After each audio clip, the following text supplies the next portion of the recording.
Thursday closes her eyes, hands at her sides. Her expression goes still, a quiet focus settling over her. The world around her begins to shift, the air humming faintly with an otherworldly energy. "I'm here," she murmurs, voice low and steady.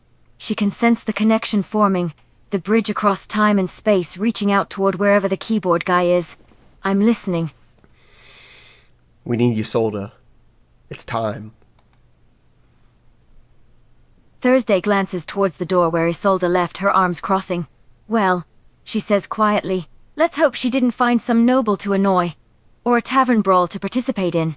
Or both." She gives an amused snort at the thought. The image of a furious Ysolda in the middle of a bar fight is almost too easy to imagine.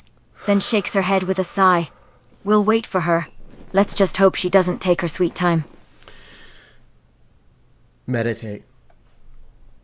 There's much to think about. Not enough time to think it all. Thursday nods, a deep breath escaping her as she lets her eyes drift shut again. Her mind settles into silence, the world around her fading into the background. In this moment, there is only her. No distractions, no external thoughts, no outside noise, only space to think. She can feel the visions dancing at the edges of her mind, the whispers of an unfolding future, the threads of her destiny waiting to be woven. But at the core of it all, there is one constant, one question that always lingers there like an insistent pulse. What comes next?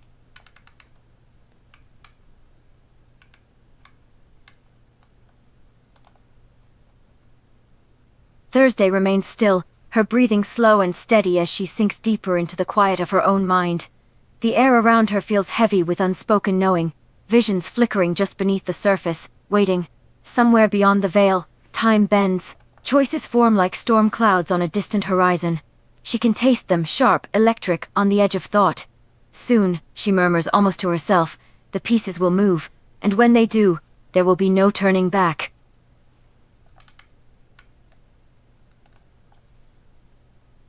Time seems to slow, stretching and contracting around her like the beating of a heart.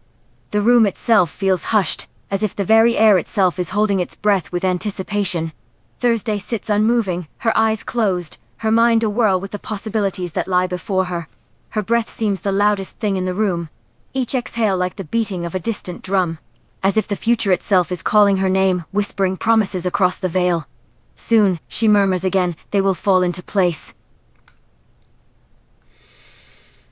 The Dominion, Thursday.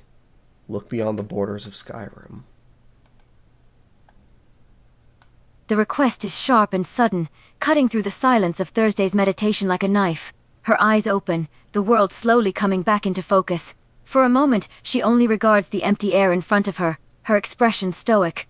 Then, without a word, she closes her eyes again and lets her thoughts flow outward, reaching beyond the borders of Skyrim, beyond the lands she knows, into the unknown. "I'm looking." Her mind's eye expands, spreading wide across the continent and beyond. Lands unknown stretch out before her, distant places filled with secrets. She sees the lush plains of Cyrodiil, the deserts of Hammerfell, the mountains of High Rock, the alien shores of Morrowind. But as she stretches her senses further, beyond the familiar borders of Tamriel into the vast, uncharted expanse, her gaze pauses, catching on a strange, unfamiliar land. Thursday's breath stills, quiet, controlled, as her vision cuts through fog and time, piercing the veil between realms. The Dominion looms in her mind's eye, ships with sails like silver wounds on the horizon, Thalmor envoys whispering in shadowed towers, their influence seeping into councils far beyond Skyrim. She sees it now, not just resistance or politics, but something deeper, a design, threads pulling at kings and peasants alike. "They're not waiting," she murmurs, "they're already moving." Her voice drops lower. "And they don't care about borders, only control." Thursday exhales slowly through her nose, a sharp, quiet breath that cuts the silence like a blade. "They've been whispering across the sea for years," she says, voice low and steady. "The Dominion doesn't storm gates, they slip through cracks. And every kingdom with weak rulers or hungry nobles, they're already inside." She opens her eyes, dark, focused, and looks directly into the space where the voice lingers. "If we're to see what's coming, That's me. we'll need more than visions. We'll need spies in their courts, fire in our veins, and Ysolda's mouth working for us instead of against us." Hey, yo. Okay. You see vertically across the world. Now look horizontally through time into... Fucking voice crack. Through time into the future. Months. Years. Thursday's expression turns thoughtful, her mind shifting focus from the present to the future. Horizontally, she repeats with a nod. The arrowhead of time. To see where it will land, her eyes close again, her senses expanding beyond the present. Across months and years of this, it's dizzying, overwhelming, and for a moment, she feels herself stagger under the weight of it all. Catch yourself, Thursday. Take your time. Do not let your time take you. Thursday's breathing stutters slightly, the flow of time swirling around her like a turbulent sea. Easy enough to say, she mutters, one hand coming to press against her head as if to hold back a sudden wave of nausea. Still, her mind stretches onward, searching, pushing past the present and into the future's shifting mists. She can feel the threads of time slipping through her fingers like water, difficult to grasp, but not impossible. I see, she says, voice quiet and strained. Her mind's eye darts across a landscape of time, shifting, changing, 100 different paths stretching before her like a web. She sees herself fighting in a battle, surrounded by familiar faces. She sees cities in ruins, smoke and fire rising from devastated landscapes. And at the center of it all, a dragon with dark eyes, wings of shadow unfurling across the sky. Time races around her, dizzying. But through it all, she pushes on, searching for a path that leads to survival. Yes, Thursday, yes. You're so close. Thursday's breath comes in short, controlled bursts as the weight of time presses against her. Her jaw tightens, fingers curling into fists at her sides, not from fear, but focus. I see it now, she says, voice low and steady despite the strain. A war not of blades, but of ages. The Dominion's reach stretches decades ahead. Quiet coups, poisoned treaties, puppet rulers crowned in gold and lies. Her eyes snap open, dark pupils sharp with revelation. But there's a break in their design. A moment, when fire meets shadow. She exhales sharply through her nose. And I'm standing at the center of it. We'll need Ysolda to see all of it. I worry that you cannot explore your visions as they enter your mind. We'll need Ysolda to see all of it. I worry that you cannot explore your visions. I worry that you cannot explore your visions as they enter your mind. It's simply too much to ask. The power is beyond what mere mages could comprehend. Yeah. Thursday hesitates, a frown creasing her brow. You're right, she says after a moment. To see everything without guidance, to try and sift through years of time. No mortal could handle it. I'd be lost in the endless river of days and years, lost my path. And with no anchor, no way to know what's real and what's vision. She lets out a sharp exhale, one hand coming up to pinch the bridge of her nose. Your time is a currency, Thursday. Invest it wisely, but do not strain yourself to save every second. You can stay red hot, but overheating is what you have to fear. Thursday exhales sharply, her breath a controlled release rather than a sign of strain. Her posture remains steady, though the faintest tremor runs through her fingers before she stills them. I know the weight, she says quietly. Every vision pulls like a current, but I won't drown in it. She opens her eyes, clear, focused now. We wait for Ysolda. She may not have visions, but she has sense, groundedness, and if my sight burns too bright, then yes, I'll let her cool the flame before it consumes us both. Speak to me, or meditate. It makes no difference to me. Thursday nods slightly, then exhales slowly again through her nose. Closing her eyes, she sinks back into the silence, her focus turning inward. But this time, she doesn't reach for the future. Instead, she lingers in the present. There is only the breath of the room around her, the air in her lungs, the beat of her heart. For a few moments, she simply exists. Then, softly, she begins to speak. The future is shifting, ever-changing. She murmurs, but some things are constant. Thursday remains still, her breathing slow and even as she floats between thought and silence. Time isn't fixed, she says at last, voice low and measured. It bends, breaks, repeats. She opens her eyes, dark, knowing. But the path ahead, it's narrowing. And soon, we won't have the luxury of standing still. Thursday exhales slowly, the breath steady and controlled, like a blade slipping back into its sheath.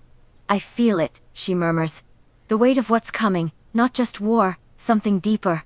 A reckoning. Her fingers flex slightly at her sides, grounding herself in the now. But we'll face it clear-eyed. Not rushing ahead, not dragging behind. A pause. Just moving when it's time to move. See, it loops, like it does the AI looping thing, but I think it actually kind of works in its favor because it is like supposed to be her meditating and like really stewing on certain thoughts. Yeah, yeah, that type of beat. My present is my past. My past is my present. Kiss my ass. Thursday sits in silence for a long moment, her breath slow and even. The weight of foresight presses against her, but she holds it at bay, collected. She opens her eyes, dark and sharp with focus. I'm not chasing visions like a wild thing. When the moment comes, I'll be ready.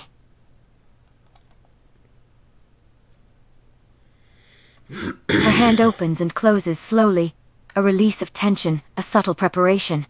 She knows the burden of her sight could become all-consuming, but in this moment she reins it in. We can't force the outcome, she says, voice low, but we can direct the path. There's a confidence to her, not arrogance but assurance, a certainty in her own power, her own mind. Thursday isn't just a vessel for visions. She's a leader, a warrior. Thursday exhales sharply through her nose, the breath quiet and controlled, a release of tension, not frustration. Her fingers uncurl slowly at her sides as she pulls herself fully back into the present. The future isn't a storm to run from, she says, voice low and steady. It's a path we walk, one step at a time. She opens her eyes fully now, dark and focused. And when it's time, we'll be ready.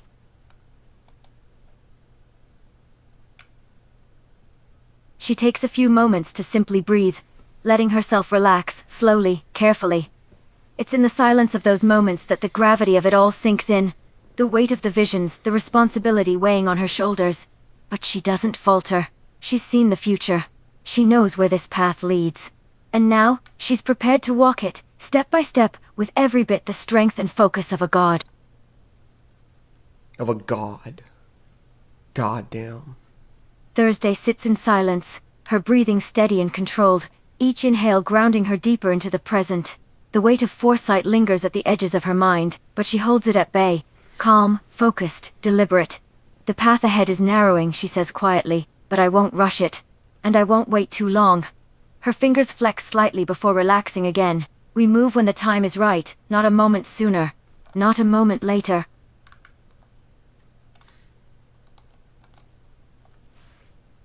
The silence holds for a moment, the only sound that of Thursday's own breathing. Then, with a sudden, deliberate exhale, she sits straight, eyes focused and expression sharp. When the time comes, we won't hesitate. Her voice is low, but steady. We walk the path with clarity. We know the weight of our steps, every decision calculated, every move strategic. She takes a breath, the rise and fall of her chest slow and steady. Her mind is sharp, her senses focused. We see past the surface, look deeper. Her eyes narrow slightly, her fingers flex again, a subtle release of tension.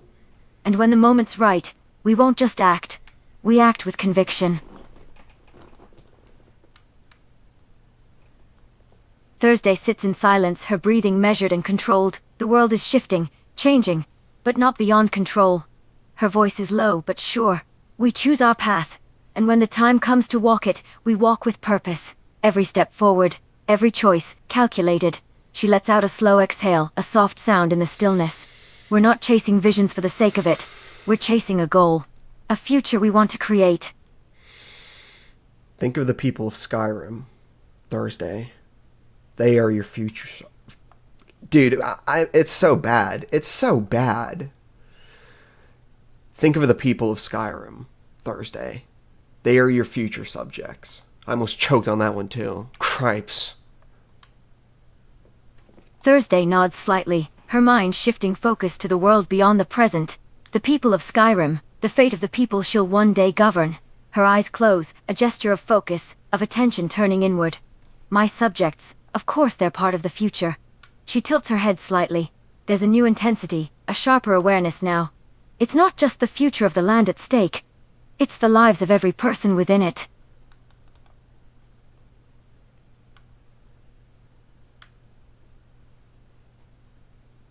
My subjects, Thursday repeats, voice low and deliberate.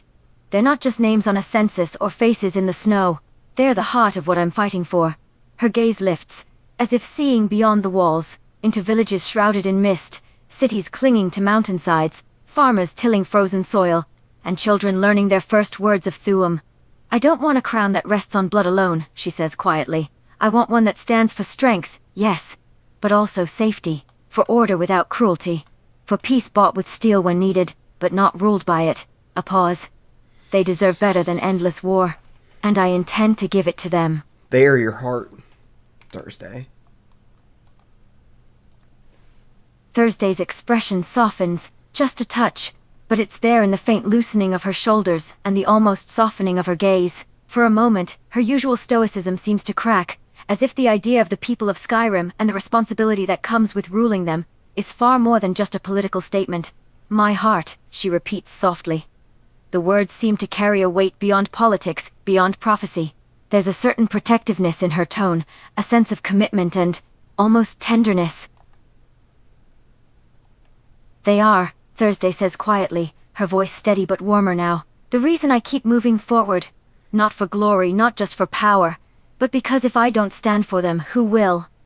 She exhales slowly through her nose, a quiet breath that carries the weight of resolve. Let the kings and conquerors carve their names into stone. I'll build something that lasts, in homes left standing, in children who grow up without fear. Her fingers curl slightly at her sides, not in anger, but in determination. That's what a true ruler does, and that's what I will be. Thursday sits in silence for a long moment, her breathing slow and measured. The weight of leadership settles on her, not as a burden, but as purpose. She opens her eyes, dark and clear with intent. The people aren't just subjects to rule, she says. They're the foundation, the fire in the hearth, the footprints in the snow leading home. If I rise, it's because they carry me. She leans forward slightly. And when that day comes, I won't forget where I stood before the crown. Thursday straightens in her seat, her expression turning resolute. I have plans for my rule, she says, her voice firmer now. Not just in the grand gestures, but in the small things. The things that make a difference. She leans on her hands as she speaks, a faint smile playing at the corner of her lips. Education, healthcare, infrastructure, all the things the common folk need to thrive. The kind of stuff the nobles will scoff at until they realize.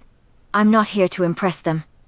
We're gonna have high-speed broadband internet across all of Skyrim. Thursday nods, a wry look entering her eyes.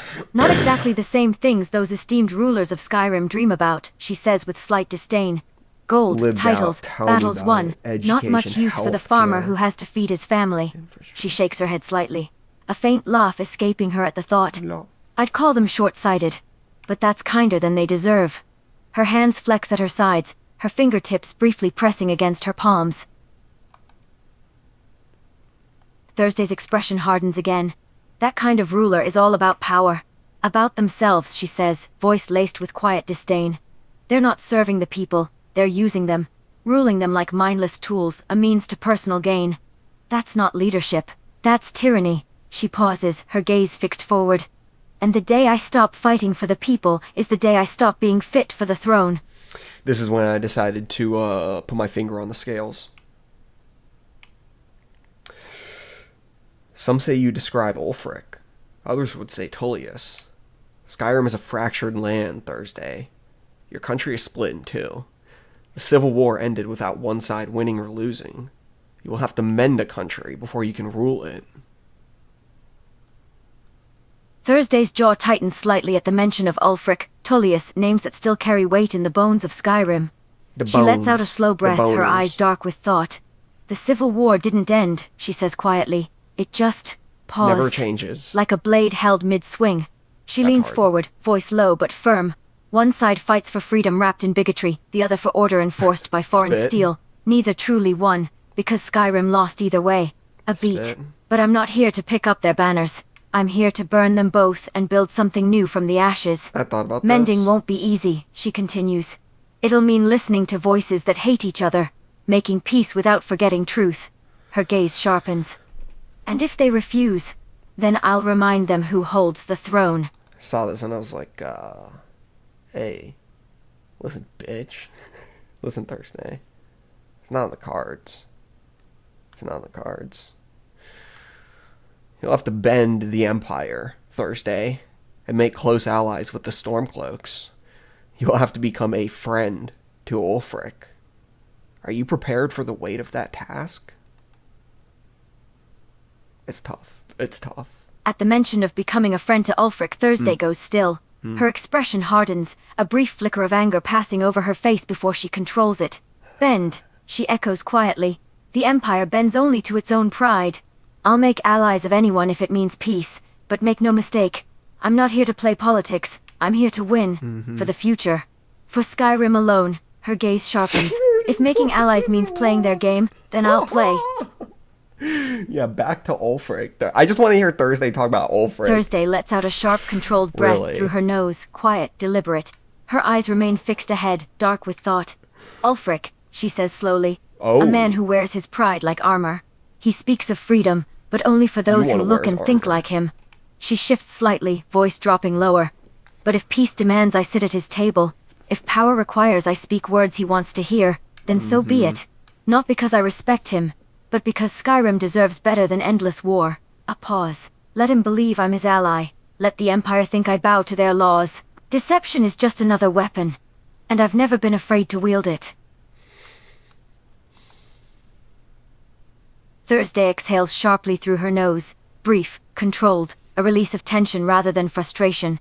Her posture remains steady, but there's a flash of something in her eyes. Calculation, cold and clear.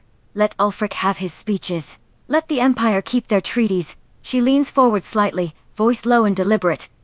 I'll speak their language when I must. This is Shake tough. hands with Stormcloak rebels and Imperial diplomats alike. If it means stability for the people who suffer while they bicker over crowns. This A is faint tough. smirk touches her lips. But make no mistake, alliances are temporary. Power is permanent. Thursday lets out a quiet scoff, half laughter and half exasperation. I'll shake hands. I'll smile. I'll play the game as smoothly as any courtier. She shakes her head slightly. But if bending means compromising my values or betraying the vision I stand for, then I'd rather break than bend. Her eyes narrow, fire flashing just below the surface. Power. Power is knowing your lines, and letting no one cross them. Not the Empire. Not the Stormcloaks.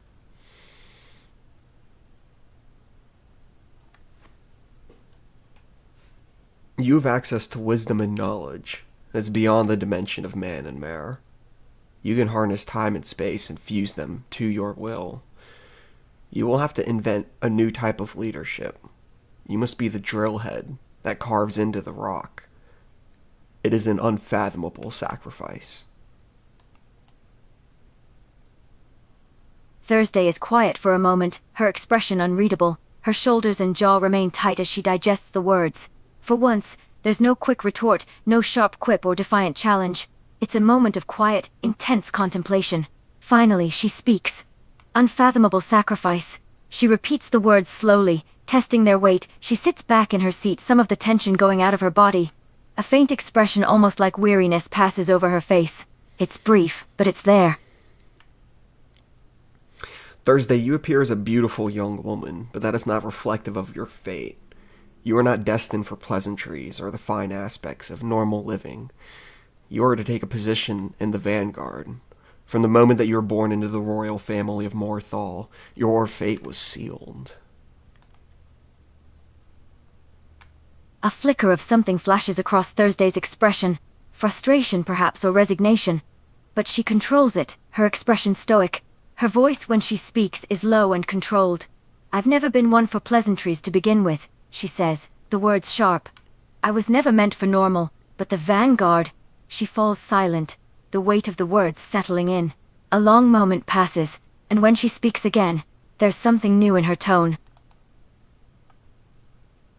A pause. A vanguard is a spear pointed ever forward, taking the first blows, she says quietly. Never resting, never looking back. She runs a hand through her hair, almost without seeming to notice. Yeah, she A bad. symbol of strength and sacrifice. Her eyes narrow, a fierce, sharp flicker to them.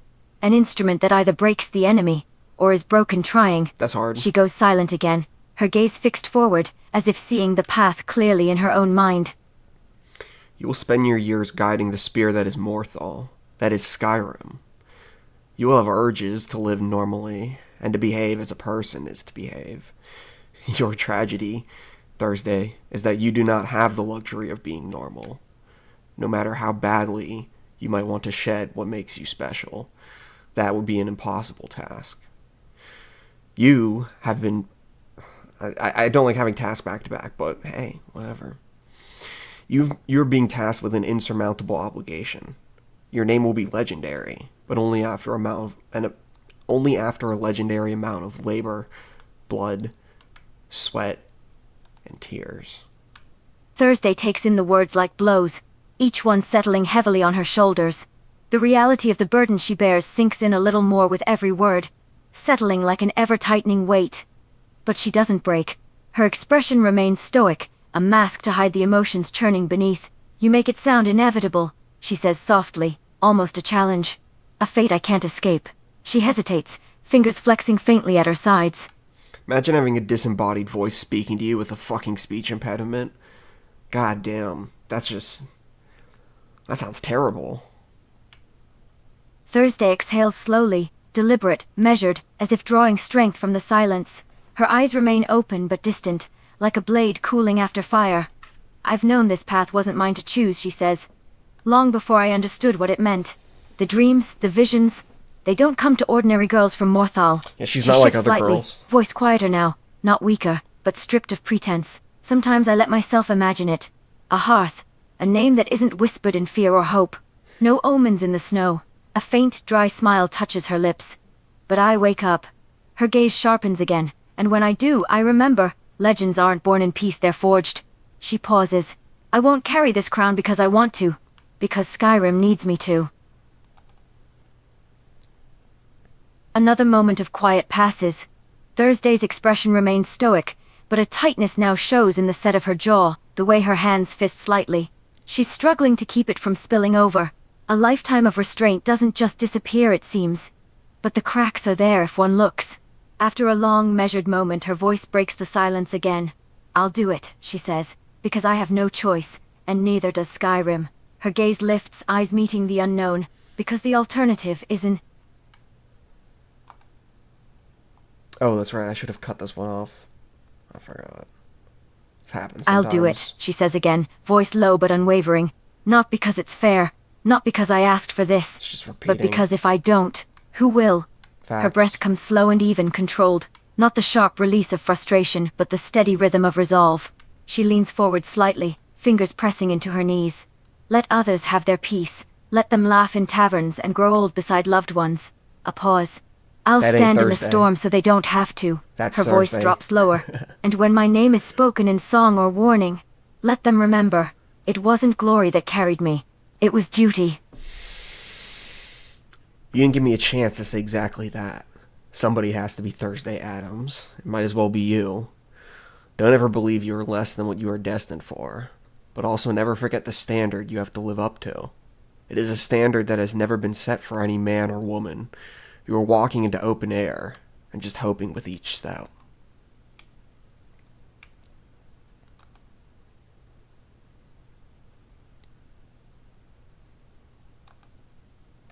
A soft exhale escapes Thursday at the words. There's a touch of surprise in her expression, hidden just under the stoicism. It's clear she wasn't expecting such a simple yet direct statement. Her gaze drops for a moment, almost as if lost in thought, but she lifts it again, eyes clear and sharp. Never less, she echoes, words said more to herself than anyone else. I'll be whatever I need to be, no matter the sacrifice. Thursday straightens slightly, her hands finally uncurling at her sides. There's a new clarity in her expression, a sharpness that wasn't there before. The stoicism is still there, but it's been tempered, as if a decision's been made, a course of action decided. This isn't a life I chose, she says quietly, but it's the one I have to live. A pause. So I'll live it well. And if the world doesn't like what it sees, then I will make it fear my name. You are ready, Thursday. Your meditation is complete for now. Go find Ysolda and take the day off with her. Both of you could use some time to relax. I will be in contact when it's time to continue. I have the utmost optimism in this journey. Thursday exhales slowly, the tension in her shoulders easing for the first time in what feels like ages. Her expression softens, just slightly, but it's enough to show the weight she's been carrying. Then I'll find Ysolda, she says. Cap, she never did. Cap, she never did.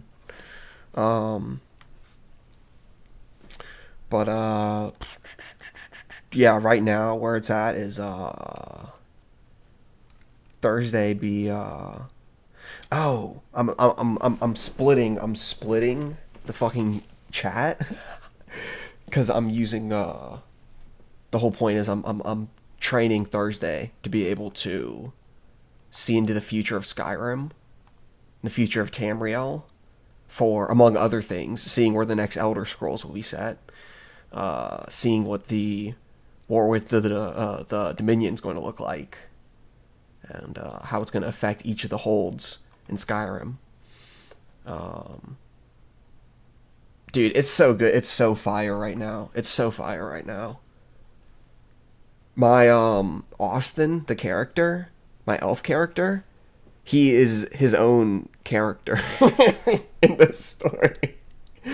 And I have to go like find him and stuff. I had to get Ysolda to find him for me.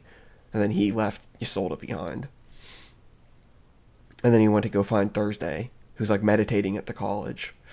And the mages there are like, she's like making everything, the mages are like, Thursday's making everything nightmarish and devious with her meditations. Everything's all fucked up and scary now.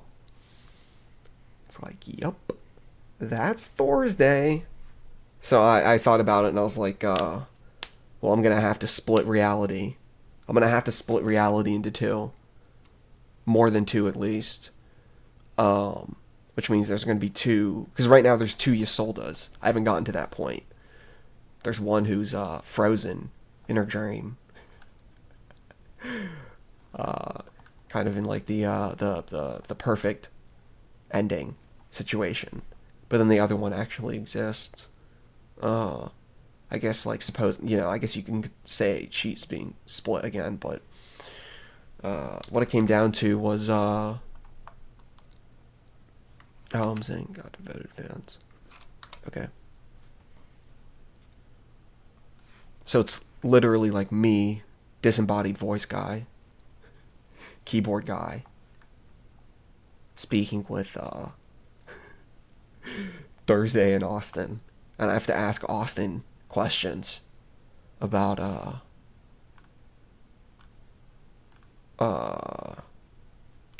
what he gets up to when I'm not around. Dude, if the speech impediment's gonna be this bad all night, that's rough. That's rough.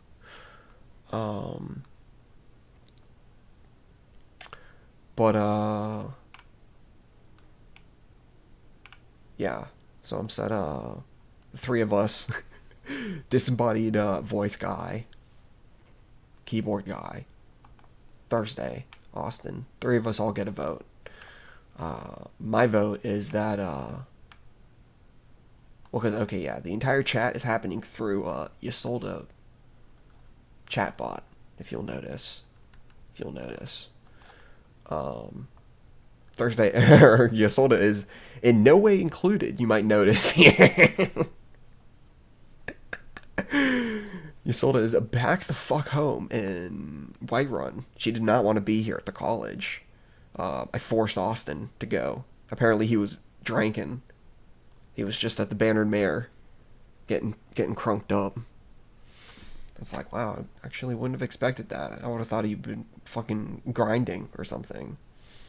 I also like forced him to fucking. I had to manually make him like heal a horse. I can also show that because that's pretty quick. But anyway, yeah, this is me just like skipping ahead. Okay, so Yeah, so this is a Ysolda chatbot. It only makes sense for Ysolda chatbot to be here for the split in reality, as well as everything else that happens surrounding it. But Thursday takes this in. Her face is unreadable as ever. She tilts her head, eyes never leaving yours. The room feels oddly still, as if the air itself waits for what she will say next. And well, she's Ysolda, impossible to deal with, sucks all the air out of the moment, and she's happier in Whiterun anyway. Even though the three of us would be splitting reality into two, I vote that it's better to not tell Ysolda and let her stay in Whiterun, ignorant. Do you see the point of what I'm getting at right here? It's like, I do not want to go send for Ysolda and have her come all the fuck way out here to the college of Winterfuck. But I'm like, listen, if it really would matter to Austin and Thursday, then fuck it, I'll put up with it. Thursday, Austin. Now you vote.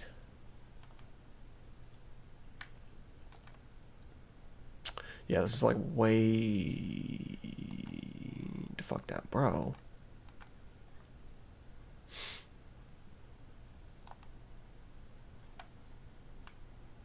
Okay.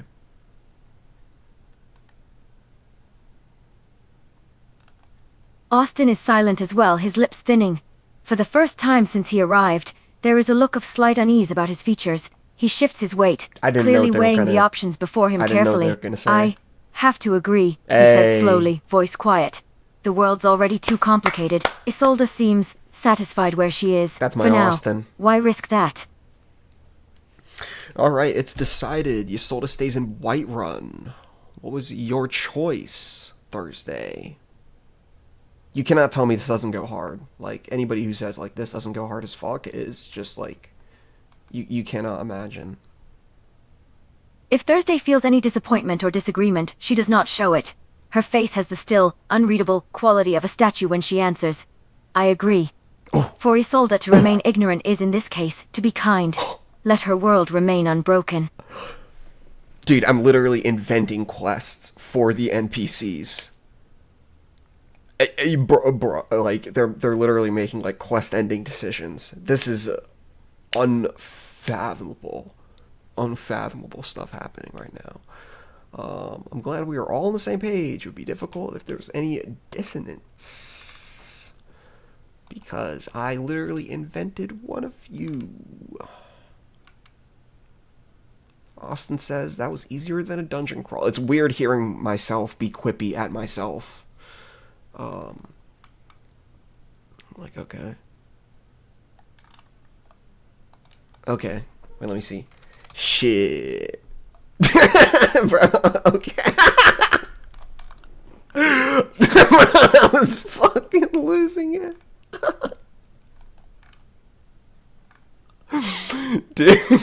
Dude, I was freaking the fuck out because it, like, for one thing, it wouldn't, like, leave, okay, look.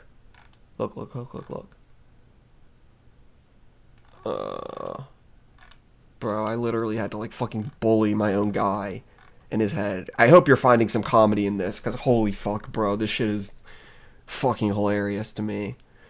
Okay.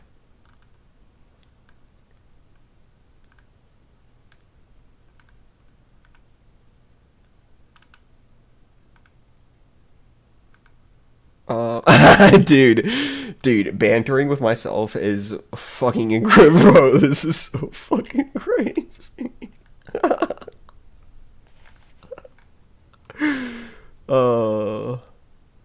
Okay, yeah. Okay. Okay. I just want to know where Thursday's visions stand. Yeah, like, this happens before I go to the college. I'm fine. Are you good at Ysolda bot Ghost? Ghost and Machine bot Ysolda? I'm more than good. I'm grounded, she says, her voice steady, a small smile playing at her lips. Whiterun keeps me real. The market, the people, the noise of the stables at dawn. It all reminds me who I am. This is why I was She folds her arms, thoughtful. just let her stay the As fuck for Thursday, Last I heard from her, she was deep in meditation beneath the Archmage's tower. Her dreams are shifting, turbulent but bright. She said something about a storm over solitude and a crown forged in silence. I was like, yo. Her gaze sharpens. But if you want answers straight from her lips, you will have to brave Winterhold's winds yourself.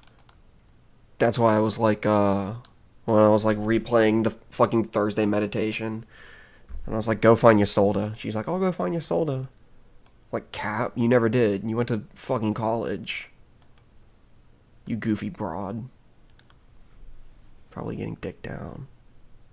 Can you get Austin here real quick? My character, Ysolda? Because you, like, live in this world with Austin, so that should be, like, a short order for you. Right? Right? A pause as she considers your request with a frown. Oh my Austin. god. Yes. I should be able to find him. I expect he's in the mare, eating and drinking his worries away. Okay, so it's down the Again, street. Another pause. Longer this time. Why are you the frown frowning? deepening. But I have to ask, what's this all about? God. What could be so important that you need to speak to both Thursday and Austin? Why are You do know the road to Winterhold is long, dangerous, and not to be taken lightly. Up. Cool. Oh, I was actually glad to know that he was in the Bannered Mare. Good, thank you. Go find my puppet immediately, please. That would be really huge. Please. Dear any She god. nods, her expression still concerned, but acquiescent. It's clear she's willing to help, if only to settle whatever worry is troubling you. With another nod and a last glance of worry, It's crazy she finding my turns, own character. her cloak fluttering in the wind, as she makes her way toward the Bannered Mare, seeking the familiar figure of Austin. It won't take her long to find him. As you suspect, he'll be drowning his worries at the bottom of a tankard of mead. What the fuck's she so worried about? Like, Thursday's gonna kill him one day. That's it. That's all he has. Like, that's all you, like, really need to know. Like, honestly, but hey, listen. Would you not have, like, peace of mind if you found out you're going to die by a meteor? Would that not, like, kind of, like, take the edge off in a few ways? Like, oh, I'm not going to die in, like, a car crash? It's going to be a meteor? Okay. It's like, Austin, you are going to get killed by Thursday. You really don't got to sweat nothing. Oh, I forgot what the fucking... Tell Ysolda. Good, thank you. Go find my puppet immediately, please. This would be huge. And then Austin is there in the Bannered Mare. And I'm like, with any luck, Austin will die on the way to the college. Oh, hey, Austin. What's up? There's the familiar sound of a stool scraping across packed earth as Austin rises from his seat, turning to greet Ysolda as she enters the pub. His smile is forced. Ysolda, he says, his voice soft, weary. What can I do for you? He gestures at the seat beside him, inviting her to take a seat. When she does, he returns to his own stool, folding his hands on the bar in front of him. You look worried. You'll never guess where you're going next, my wood elf puppet. Austin laughs, a tired, hollow sound. It's clear he's trying to put up a brave front, but the exhaustion shows through like cracks in a mask. Where am I going? I hope it's somewhere warm and quiet. He takes a long sip of his mead, his gaze drifting toward the window. Snow is starting to fall in the street outside. A light, gentle flurry that won't last long. Winterhold is far too cold for it to snow for long. You're going to college, my boy. Pack your bags and say goodbye to the phone. Say goodbye to the phone. Austin sets down his tankard slowly, too slowly. His fingers linger on the rim, like he's holding on to something that's already gone. College, he repeats flatly, gaze fixed on the flickering candle between them. Not surprised, not angry, just resigned, as if this moment had always been coming and he'd spent too long pretending it wouldn't arrive. He exhales through his nose, quietly, and leans back just enough for the firelight to catch the weariness in his eyes. Oh my god, this I is suppose so I've funny. earned my journey. Torturing A my beat own of silence character. passes My own before AI he finally character. pushes off the stool and straightens his coat with hands that don't tremble, but come close. Then let's not keep Winterhold waiting. You're the first wood elf in your family to make it into college. Did you know that? Austin pauses, halfway through shrugging on his cloak. His brow furrows slightly, a flicker of surprise in his expression. I didn't, he admits, a hint of wonder in his voice as he fastens the cloak around his shoulders. Fucking with him. I suppose. I don't look like a college sort of character, do I? He turns toward Ysolda, offering a half-smile that's almost a grimace. He almost no gets the fancy joke. robes, no spell books. Just a dagger and some bad jokes. His ass was not accepted into the college. That's a joke. An Earth joke. I mean, he gets the joke, though. He gets the joke. Austin laughs, a real one Kind this of. time, low and warm, the tension in his shoulders easing slightly. An Earth joke. Gods, I'm not even sure I get it. But if you're saying I'm out of place, well, that much is true. Yeah, basically. He adjusts his pack, slinging it over one shoulder with a wry grin. First wood elf Dude, in the this goes so family to go to hard. college. Sounds like something they'd put on a tavern sign. Miracle at Winterhold. Dude, my own character got bars without me needing to do anything. I just, like, tell him an Earth joke, and he's like, yo, a retarded elf got in, they can put up a sign saying Miracle at Winterhold. It's like, that's raw. That's spitting. Sounds brilliant. Alright, I need you to go figure out the state of Thursday's meditation, and there's no time to spare on this. Archmage's Tower, right, Ysolda?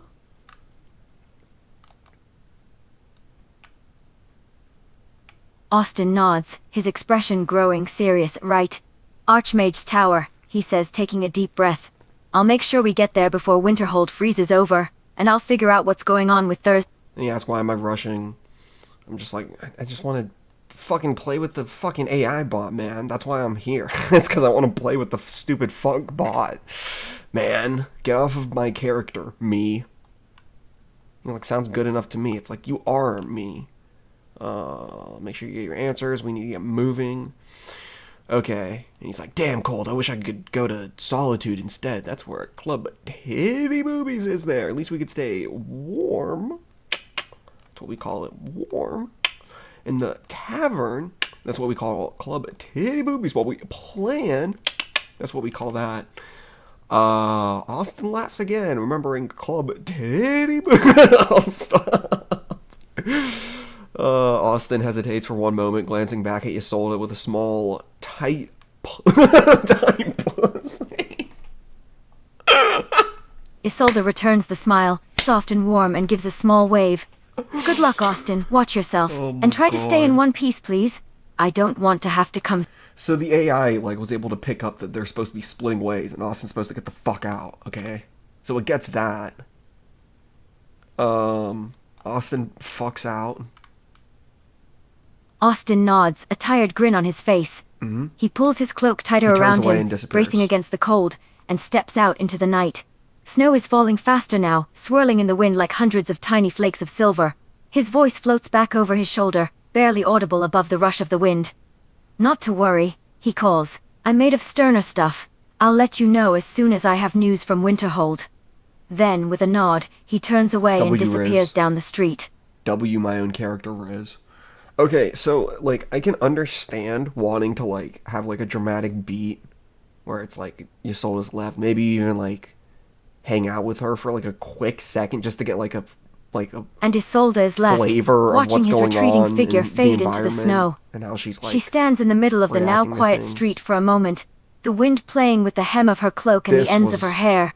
Then, she turns and heads back to the safety of Whiterun, leaving only the faintest footprints in the snow, I mean, I thought quickly she was in the- filled with she's in the drifting mare. flakes as the wind picks up Wait. around her.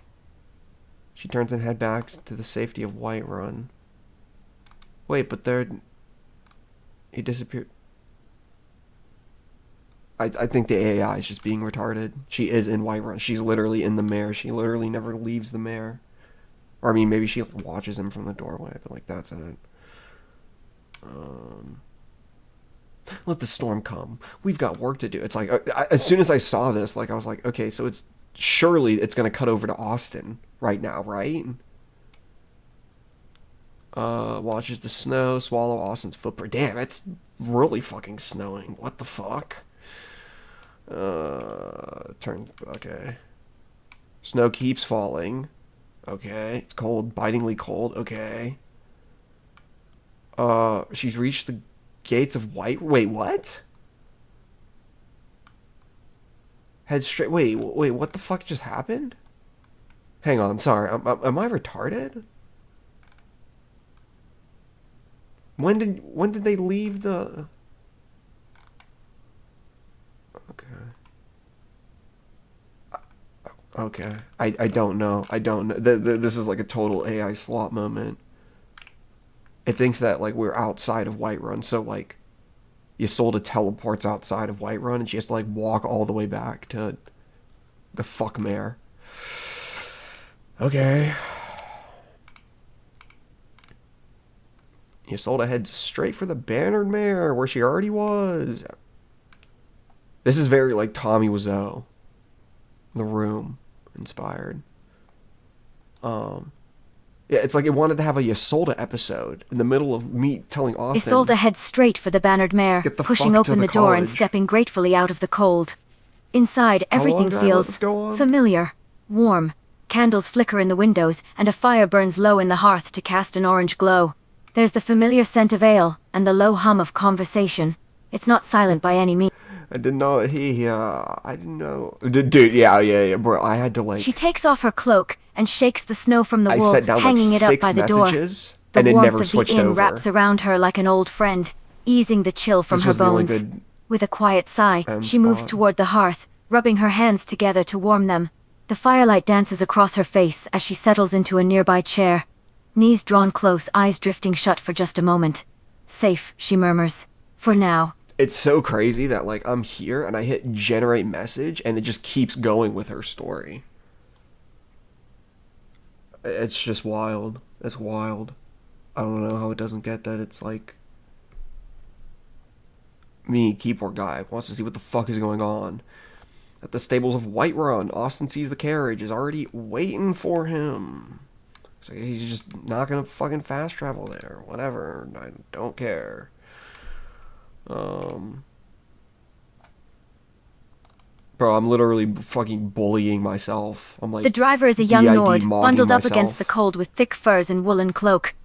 He turns at the sound of footsteps, lifting a hand in quiet greeting as Austin approaches. I read this. Ready for the long ride? I was like, you'd better be. Keyboard guy's voice says in Austin's fucking head.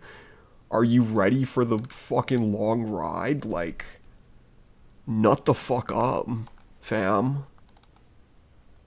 Elf, famalam. Austin pauses, just for a breath, his hand resting on the carriage door. The voice in his head is sharp, familiar, impossible to ignore. I don't have a choice, he mutters under his breath, more to himself than anyone. He climbs in without another word. Is this not, like, insane? Cold beneath him. The driver snaps the reins, and the horse surges forward, hooves crunching through fresh snow as they roll out of Whiterun's gates. The wind rises.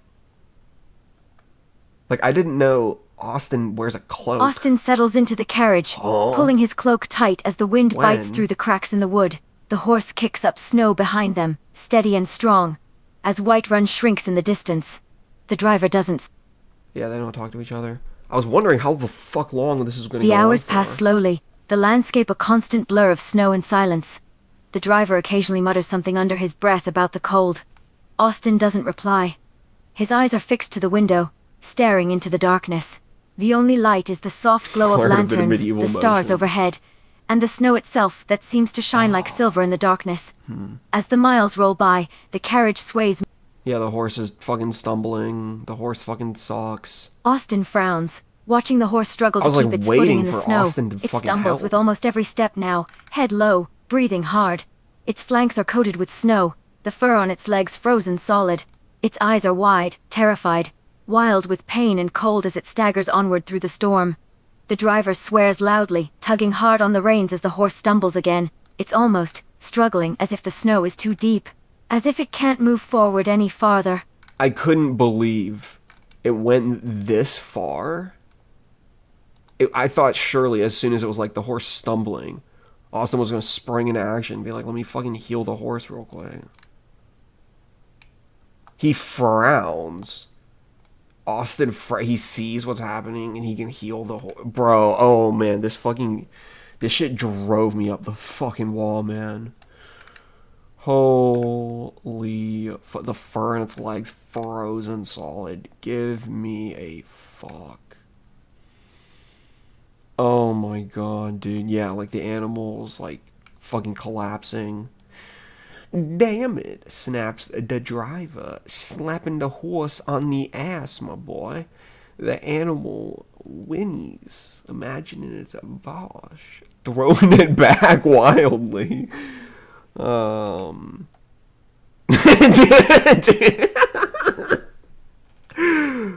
Austin, can you, like, heal the horse or something? This doesn't actually happen in the game. And then it kept giving, like, a whole bunch of messages, like, literally 10 messages of, like, Austin getting out and, like, being, or, like, not even getting out, he's just, like, being, like, a total fucking sped. And it's like, it's like, Austin, just go out there and cast the fucking spell, my boy. And he didn't, and he kept trying to, like, put his hands on the horse's haunch or something, or on his flank. He kept trying to, like, put his hand on the horse, and it's, I had to just fucking delete the message that I was re-rolling, and I was like, literally, just use a spell. He's like, right, magic, I'm a mage. Right, magic. I'm a mage, aren't I? Fucking Austin fat. scrambles out of the carriage, pulling back his sleeve as he focuses. A soft blue light begins to glow in his palm, the familiar warmth of restoration magic gathering at his fingertips. He steps toward the horse, placing one hand gently on its frost-covered neck. The spell flows, calm, steady, a wave of soothing energy rippling through the animal's weary muscles. Okay. The ice along its legs begins to melt and fall away in droplets. Its breathing slows from frantic gasps to deep, even breaths. After a moment, it lifts its head, not fully strong yet, but no longer on the edge of collapse. You will not believe me when I tell you. I put in the next message, and Austin was immediately like, okay, good to go. We should be able to make it there in time. It's like, Austin, it doesn't have full fucking health yet.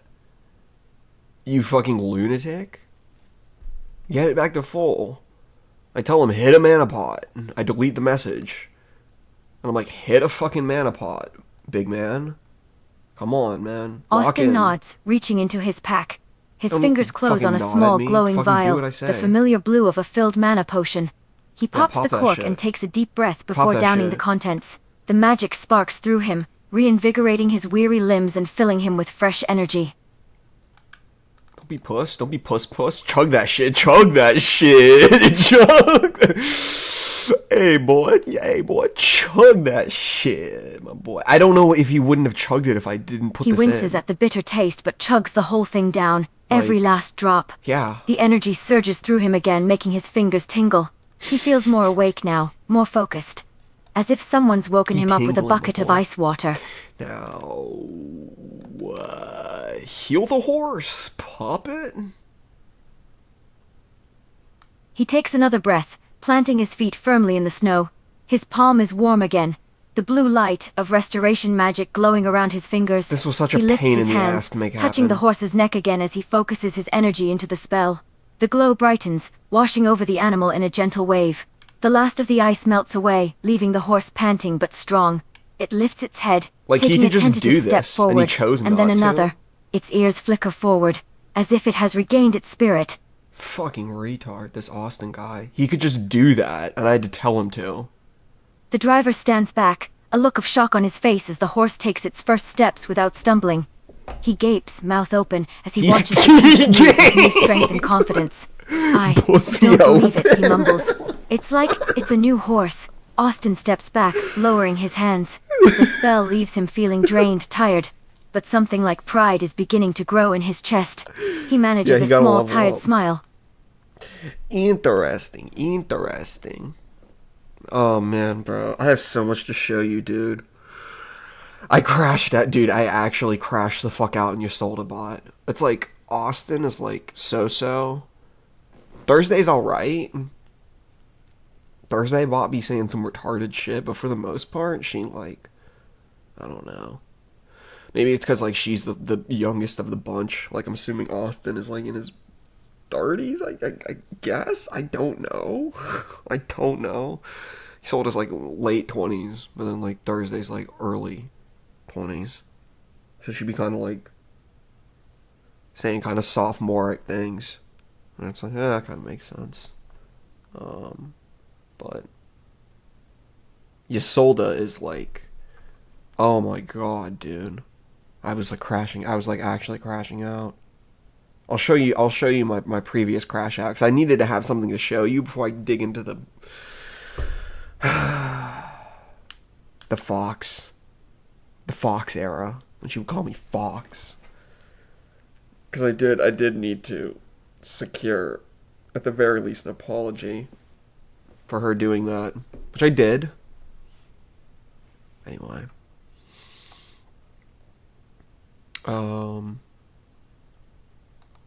The horse driver's like, oh, I can't believe you actually chose to do that. The horse takes a few more steps forward, I thought you would never... this time shaking its head and whinnying loudly, almost as if in thanks. The driver glances at Austin with something close to awe in his expression.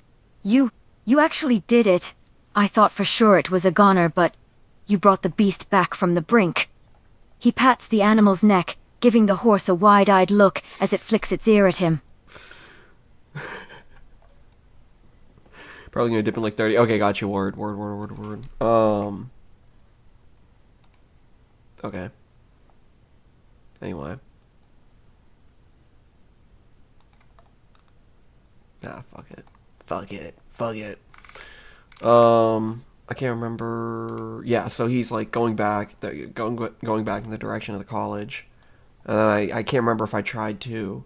I can't remember if I even tried to keep going after this, or if I was just like, fuck it. I might have had to delete a message. Maybe I didn't. It ends with the carriage lurches forward again, kicking up a spray of snow as they head for Winterhold. I figured that's like a good place as any to fucking cut. And I say I guess I must have just not even chanced it in the Archmage's quarter. I thought it was in the tower, or in the quarters. But I guess Ysolda said tower. Oops, Thursday hasn't broken from a meditation. Yeah, she's just Mary suing like crazy. Oh my god, dude. I had like a Thursday in Ysolda chapter. Dude, Thursday says, hello. Austin should be there any second. I'll make him if he doesn't.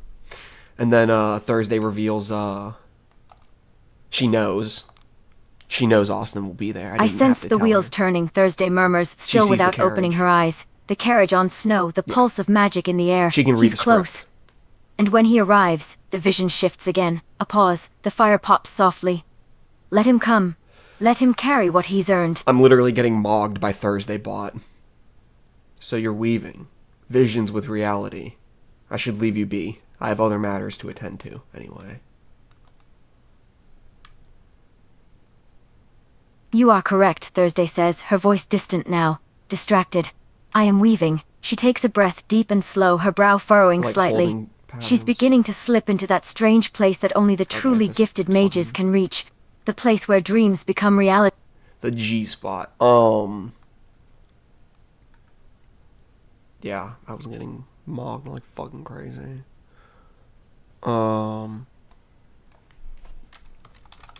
Dude, I managed to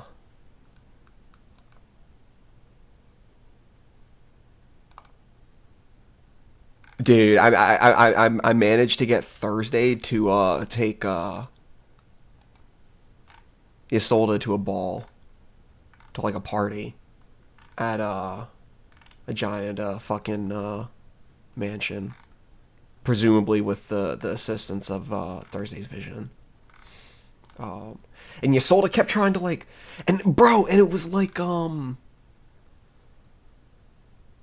okay. Yeah, like because Ysolda's dude, the fanfic is nuts. It is nuts. It's like, yeah. This is cinema. But because Ysolda's like low class and Thursday's noble born, and like Ysolda kind of has resentment for that. But then, you know, she's never like been able to have that sort of experience. Whereas like Thursday has like kind of chose not to sort of have that sort of experience because she's just kind of like an antisocial autist. But because like Ysolda's never been able to like live that life as like it's like a tale of two cities, you know. She's never been able to like live that life. It gives like Thursday a reason to actually go and like, you know, enjoy these like royal pleasantries and that sort of shit. It's so crazy the way it totally nails it though. That like Thursday's Ysolda the goes royal silent, one, her bravado Ysolda's faltering in the poor face of the one. vision. Still so surreal, still so The unreal. vision. For a moment, all she can do is stand there, staring at the grand mansion and the carriages and the distant party. It's like something out of a dream, like a world she never thought she'd be a part of. Thursday glances over, taking in the mix of awe, fear, anticipation on Ysolda's face. Impressive, isn't it? She says quietly. She's the fucking biggest Mary Sue of all fucking time. Thursday, Idgrid the Younger, is like an unfathomable Mary Sue. Oh my god, dude. Yeah, and Thursday's like, just follow me. I am Mary Sue after all. Thursday gives a quiet laugh, fingers tightening briefly around Ysolda's arm. Part comfort, part reassurance. As real as anything else, she murmurs. But if you want proof, this is it. She starts forward slowly, tugging Ysolda with her. The ground rumbles as they step toward the shimmering carriages, and the sound of voices sharpens. You're going to be fine, she says quietly. Just follow my lead. These are like actual fucking episodes. It's so crazy.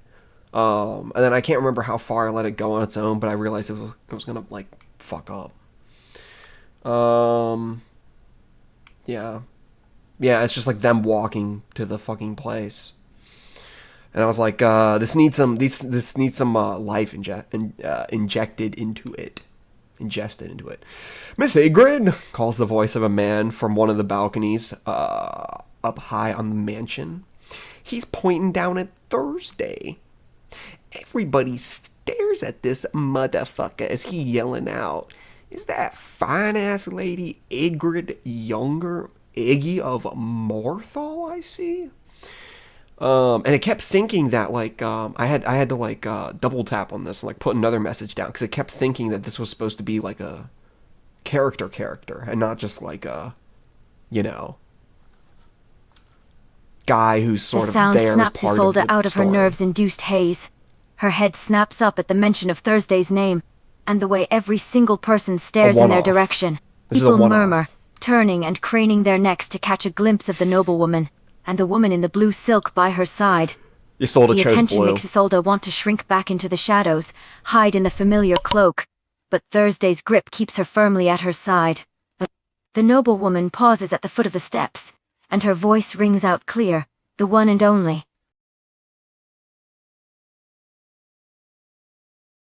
Yeah, so the thing is that because I don't know, I was just really hoping that it was going to be able to continue from here without it like getting totally hung up.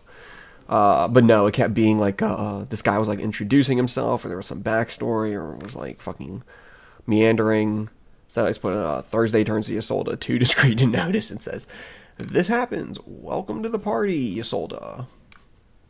I thought that went hard. Ysolda blinks rapidly, caught between disbelief and the sudden weight of every noble eye in the courtyard. Her throat goes dry. This is it, no turning back now. She swallows hard, straightening her spine like drawing a blade. Of course it does, she mutters under her breath, voice low and rough with nerves. You couldn't just sneak me in through the kitchens like a normal person.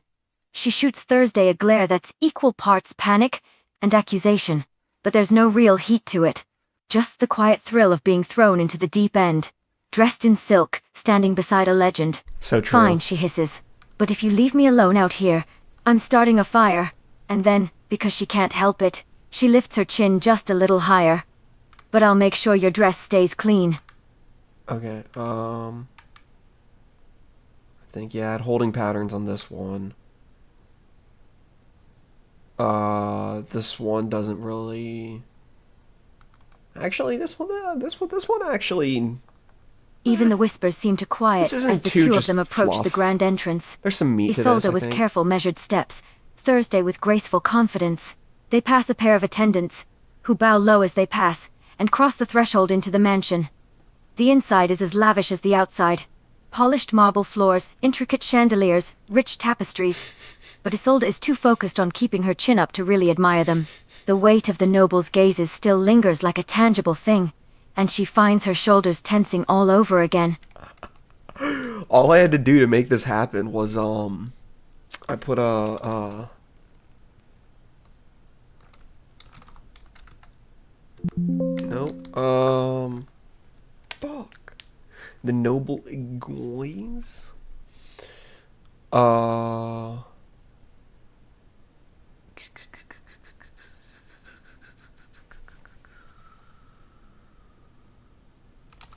Just put him blue, fuck it. Now heal the horse.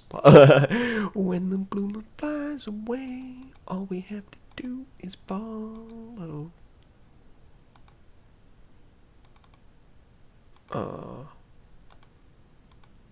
Blue silk dress, blue silk dress. When's the first mention of that?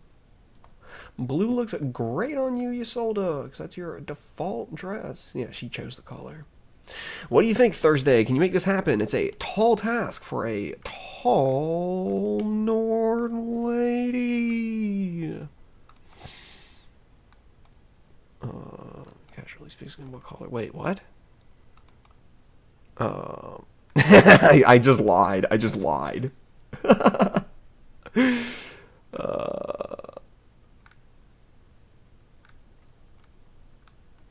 Oh, yeah, I forced Ysolda to go find Thursday. I forced Ysolda. I was like, go find Thursday.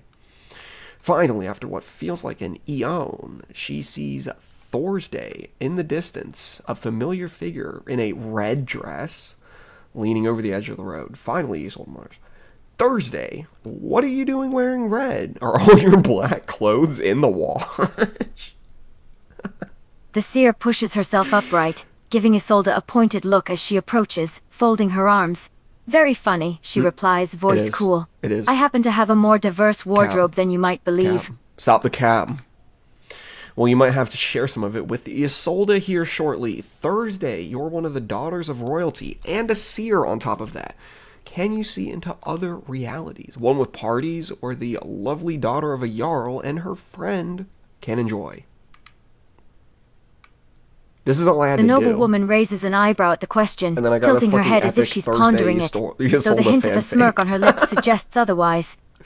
She glances between Ysolda and the invisible presence for a moment before replying. It's possible. I see glimpses, flashes of events yet to come, possibilities, some closer than others. She pauses, the smirk growing a little wider, like she knows something they don't. But what you have in mind, it's a rare possibility. I just lied. I was like, Ysolda really wants to go to a ball. Something extravagant.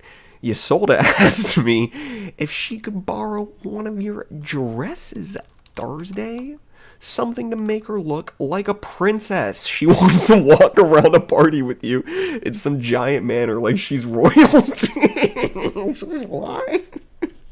The noblewoman glances at Ysolda, eyebrows raised like she's actually considering the idea. There's a hint of surprise in her expression, mixed with something else. Like she's genuinely amused by the request. Seriously, she asks, glancing back at the invisible voice before turning to Ysolda again. She gives her another quick sweep with a critical eye, like she's sizing her up. Then almost casually, she speaks again. What color?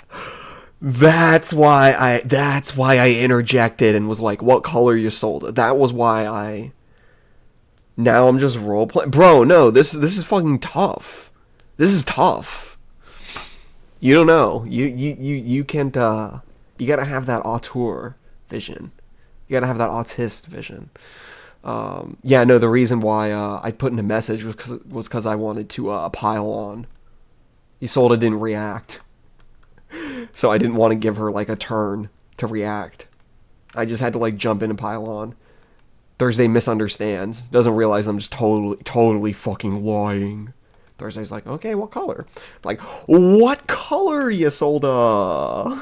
What color? I'm on turn! Please tell me you stole that.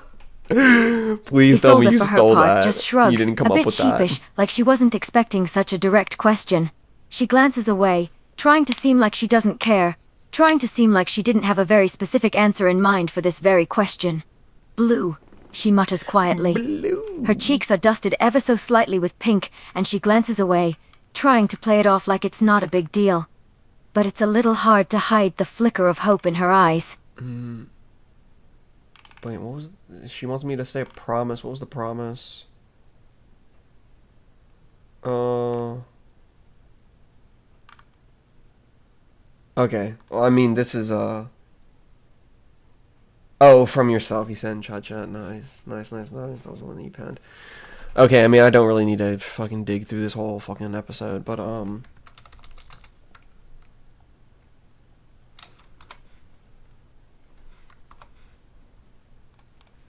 I intentionally, like, shit-starred. As Thursday. Yeah, so I don't know what color, I don't know what the dresses look like. They just look good. I don't know what color Thursday's wearing. But, Ysolda's wearing some blue dress. They both dressed the fuck up. They had some expensive as fuck manner. They're there, because Thursday's, royalty. The room they step into now is spacious and elegant, the walls lined with windows, and the room filled with 100 nobles sipping from elegant champagne And Ysolda, a flutes. slumdog. Waiters dressed in crisp Slumdog livery Ysolda. move among the throngs of people bearing silver platters, all of them glancing in their direction. A few nobles whisper at the sight of them, heads bent close. Some look curious, some intrigued, others are already laughing, clearly looking for something to gossip about later. Some of the men even give Ysolda a look up and down, taking in her elegant dress and the way it fits her figure. Dude, you have no idea the way that I figured this fucking thing out, right? The way to, like, work it. Bro, I've literally been able to switch around through fucking characters. I have my own fucking cinematic universe, dude. It is nuts. But no, I got it all figured out. Listen, by the time I get through everything, you'll be able to make your jokes. About how many, minutes do you have? I want to before I get into I guess next session will have to be when I actually get back to the present. No, bro, it's purely for the sake of the story. Anyway, so Thursday, yeah, so Ysolda knows she's the talk of the ball. This could literally be, like, put to screen, like, without even trying. No, okay, another 20-ish. I'll try to get through this, see if I can do it in 5. Okay, so Ysolda's pissed that she be getting ogled and shit. The lore has such crazy through lines, it's nuts. Dude, I was just so pleased when it was, like, rather than the fucking story, like, endlessly holding patterning on Ysolda and Thursday just bantering back in place over and over and over and over and over and over and over. Instead, like, it actually threw something into the mix, and I was like, holy fuck, this is why I do this, because it, like, makes it worth it. And as if on cue, someone suddenly calls out, an elegantly dressed man who looks a few years older than them. He starts across the room, a glass of This is the champagne kind of in his thing I hand and a would charming, put in. practiced smile on his face. Thursday, you sly fox, he says brightly. You're full of surprises. This is a goat. Who's This is the the lovely goat. mystery lady you brought this evening? This is the goat. This guy is the goat. The goat. This guy rocks. Ysolda turns her head just a fraction, eyes narrowing slightly. This new noble doesn't look any different than most. Elegant clothes, charming Ysolda's mom. smile, that sort of arrogance that comes with being rich enough to buy a whole city. Though his gaze is a little too sharp as it sweeps over her, almost like a snake sizing up its prey. Beside her, she feels Thursday's shoulders tense the tiniest bit, so subtle it's nearly imperceptible. The noblewoman gives a charming smile. A friend, she says simply. This was such a good fucking response from Thursday. Oh my god, bro. The noble writing raises is his just- eyebrows in surprise and interest, like he hadn't been expecting such a straightforward answer. He takes a sip of his champagne, still studying Ysolda with that sly gleam in his eyes. Just a friend? A hint of amusement in his voice. I'd be careful, Thursday. You don't want someone snatching up that lovely lady before the night's over. And I was like, oh my god, this is too perfect. Maybe she could use a suitor Thursday. Ysolda stiffens instantly, eyes flashing as she shoots Thursday a sharp, incredulous look, like she can't believe what she just heard. Her fingers curl slightly at her sides, not quite balling into fists, but close. I don't need a suitor, she says flatly, voice edged with steel, especially not one handed out like spare change at a tavern. Oh The my nobleman God. chuckles, clearly amused by the fire in her tone. Even better, a fiery one. I do love a woman with spirit. Ysolda gives him a slow, unimpressed stare. And I love peace and quiet. Pity we don't always get what we want. Dance with him, Ysolda, Thursday whispers. It's a party, so party. Thursday. Just being a great sister.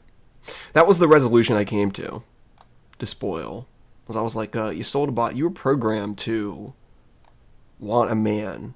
But what you really need is just a sister, honestly. And you have that in Thursday. Also, Thursday needs somebody to watch Ysolda over gives her. Thursday another incredulous look, her eyes widening. The idea of dancing at all feels absurd, let Ysolda alone fucking dancing with that mod. handsome, too smooth noble just a few feet away. She's a tavern wench for oblivion's sake. She Oh, doesn't know cry how me to a dance. river. And she certainly doesn't want to be paraded around like some kind of pretty ornament, like a prize to be shown off. Are you insane? She whispers, voice hoarse with disbelief. I can't dance. Yes, I'm insane, Thursday says. Now dance. Thursday needs a handler. Yeah, and I guess that's Thursday. I mean, I guess that's Ysolda Ysolda. glares at Thursday, sharp, defiant, but the noblewoman just raises an eyebrow in that infuriating I way tell of hers. Ysolda to be A nice to challenge, Thursday. a dare. And I tell The Thursday to music stand up swells to softly in the Ysolda. background, a slow, elegant melody weaving through the murmurs of nobles and clinking glasses. The nobleman extends a hand This is with a that movie. practiced charm, smile still in place. This is a movie. Ysolda exhales sharply through her nose, annoyed, cornered, but also something else. Curious, maybe. Fine, enough, she mutters apparently. under her breath, but if I step on his foot hard enough to break it, I'm blaming you. And with that, she straightens her spine, lifts her chin like drawing a blade, and places her hand firmly in his. So yeah, they start dancing. And I knew Ysolda was gonna fuck it up, so like I had to. The nobleman's hand is Oh, warm, this his is grip confident fucking as he lit. leads her into the flow of dancers. Ysolda moves stiffly at first, every step deliberate, like she's walking a tightrope over a pit of fire. Her jaw is tight, eyes fixed Oh my somewhere just God, past his bro. shoulder. You don't have to look like you're marching to your execution, he says with a soft chuckle. She gives him a flat stare, feels like it.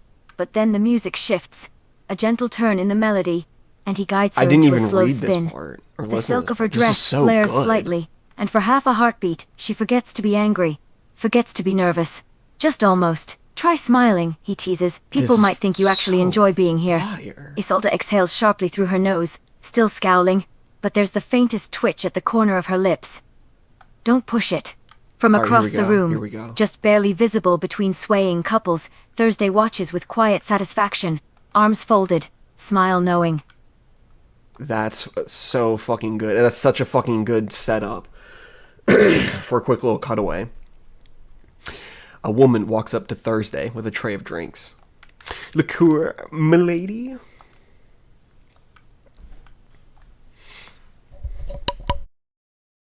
Thursday turns her head lazily as the waitress approaches, a sly smile still playing on her lips.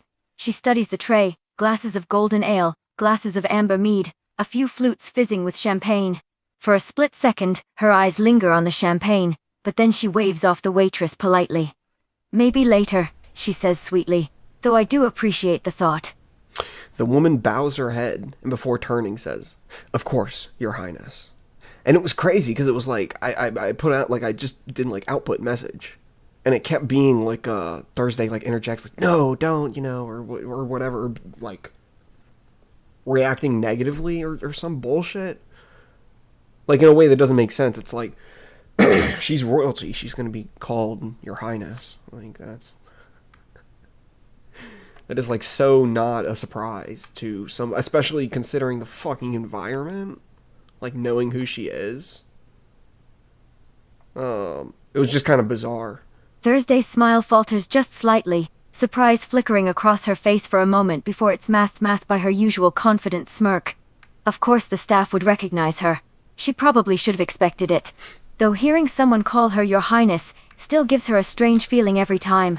Like some part of her wants to protest, to shake her head and laugh or say, that's not me. But she can't. And in a place like this, she knows to keep up appearances, if nothing else. Thank you, she simply says.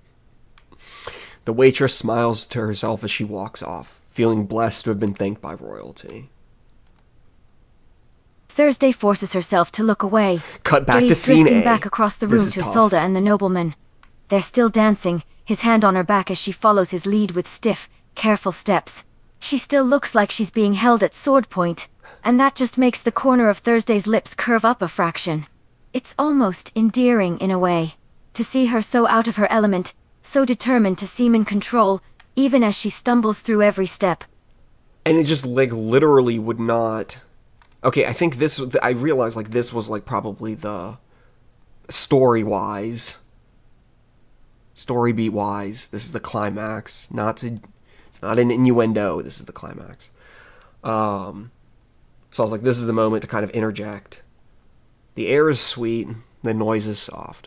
The crowd has melted into the background. And Ysolda feels like she's back at home. Just making her way... Just making her way around the same old house for the 1000th time. Is that what it says? Just making her way around the same familiar room for the 1000th time. She tries not to notice, but part of her actually enjoys it. Oh my god, bro, I forgot about this. Making her way downtown. I even confronted Ysolda about this. I was like, girl, what is your deal? Because I was like, this is the perfect chance for Ysolda to, like, make a friend. Oh my god, like, she could fucking use some of them. Like, she gets, like, one friend in Thursday, and it's, like, the best thing ever. And I'm just thinking, like, girl, you need people around you, clearly, because you are nuts. So I have the guy say, he says, you're welcome around here. I'll put in a word. The nobles would love to have a dashing lady like you hanging around. Just occasionally, of course. Ysolda stiffens all at once as the words pierce through the haze, Skynet. the familiar feeling of irritation rising like a wave. Oh my god. There it is. Of course. What do you mean How there stupid it to think is? this handsome, charming nobleman would dance with her just for the simple pleasure of dancing. Of course he wants something at the end of it. She can't just have a Another friend. nobleman with an ego bigger than his brain, trying to use her for clout. What a disappointment. But also, what a goddamn cliche. Her eyes narrow Fucking slightly. relax. I'll pass, she says flatly. No, he says disappointed. Don't tell me I offended the good lady. I was like, what the fuck? I was like, what the fuck? She just kept being like, I'm fucking getting into a physical altercation with him, and it's like, stop. Ysolda gives him a sharp, unimpressed look, And I confronted her cool about and all this. unwavering, Ysolda and pulls her bought. hand back slightly, putting a fraction more space between them. Offended? No, she says with quiet precision. Just bored. I don't need favors from nobles who think putting in a word makes them generous. And I don't dance for invitations. The music swirls on around them, but she's already stepping back, her posture straightening like armor clicking into place. She just I'm here cannot because relax. I chose Yeah, to be, what cloud? she adds, not because someone decided I'm worthy of their circle. So spare me the charity. Across the ballroom, Thursday watches the exchange with quiet pride, and just a flicker of amusement at her lips. Thursday rocks. Thursday's fucking awesome. Yeah, it's like she cannot just fucking chill. It's literally impossible. Bro, it's crazy, because it's like, dance need the right motivation. I mean, I don't know. I really had to, like, put all the fucking pressure in the world on her. She's literally at, like, a fucking, like, mansion, ballroom, fucking gala dance. And a noble is just asked to have a dance. And Thursday, her noblewoman best friendy, is like, Ysolda, dance, dance, go dance, go dance, go dance. It's really not possible to kind of put that much pressure on her otherwise. But I was like, okay, listen, this guy needs to be fucking carried, because holy fuck, Ysolda is making this. Ysolda bot is making this impossible. So I have the guy make a joke. He says, generous. He repeats the word. It was just a suggestion, good woman. This isn't a charity ball, after all. Get it? Because they're dancing. It's not for charity. Because it's a ball.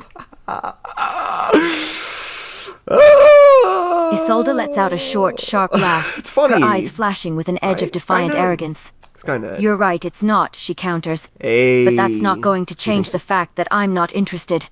I didn't come here for charity, or favors, or clout, or whatever it is you think your suggestion will bring me.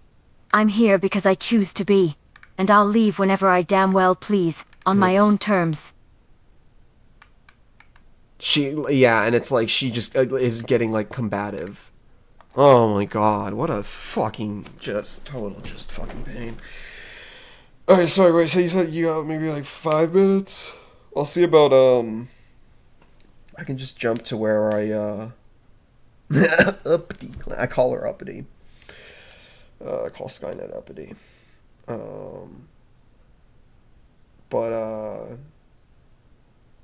No, this is fucking epic. This shit's fucking epic. I'm trying to think. Okay, let me see. Okay. Assuming. Oh, when you want to run the next sesh? When you want to run, dude? What the fuck? What the fuck? Keyboard. Why are you failing me? I'm no longer a keyboard guy. I'm literally just guy. Keyboard. Is it really gonna fucking... Thank you, dear... Oh my god. Hassle. Oh, you're losing interest. Okay, Ward. Down to run another on Monday. Okay, do you want to just jump back to Muri then? We can just jump back to Skyrim, Muri.